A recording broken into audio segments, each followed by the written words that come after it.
In this chapter, we're going to look at the very basics of PHP.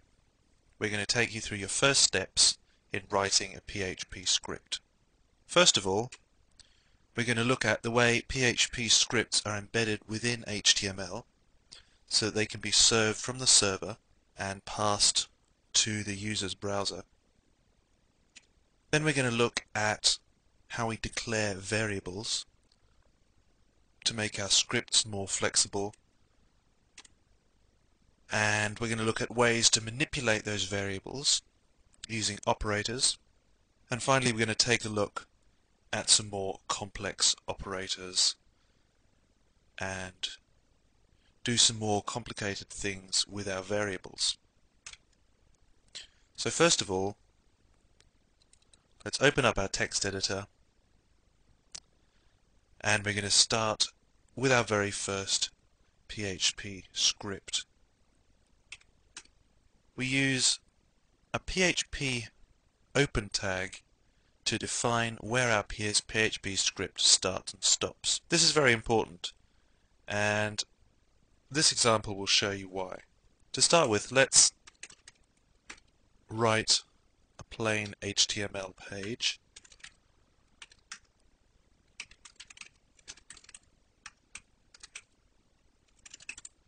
And then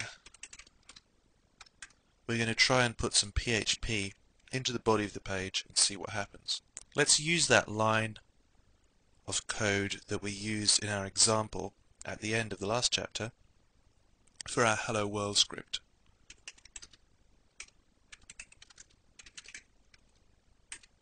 Now you may spot that there's something wrong with this, so let's see what happens if we try to save that to our document root, which we find in this case in Apache, because that's my local web server, under htdocs. I'm going to put this one in examples, and we're going to call this test.php. So we save that, and now let's open up our browser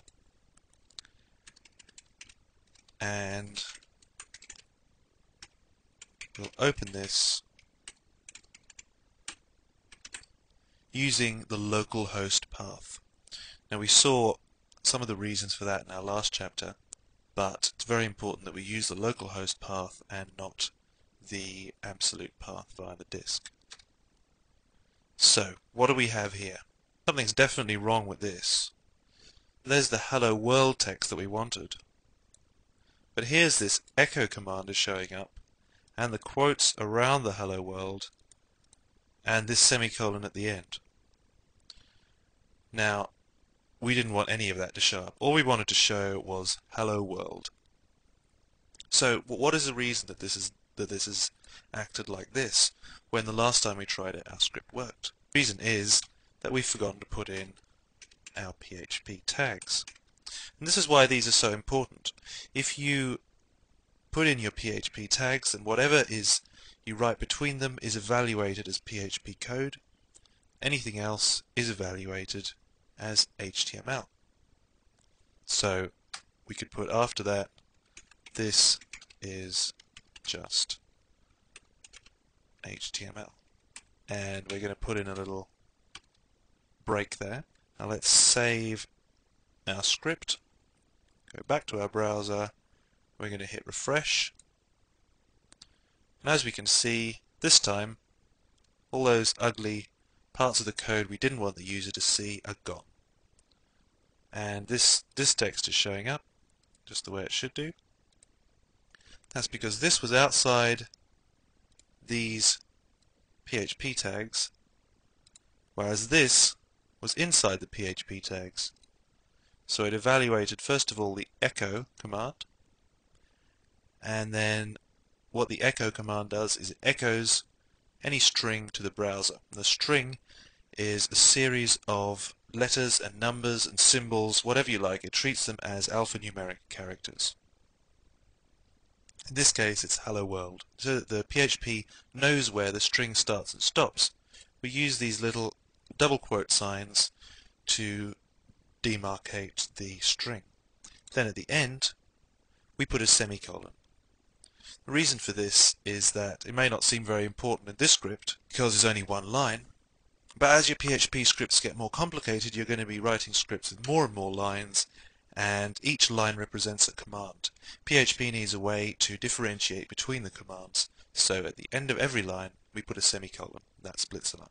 So far, all our PHP script has done is nothing that we couldn't do just with HTML. Instead of writing echo hello world, we could have just written hello world in here and saved ourselves the trouble of all of this. So in our next movie, we're going to look at variables, and this is where PHP will start to get more interesting, more flexible, and more useful for us as server-side scripters.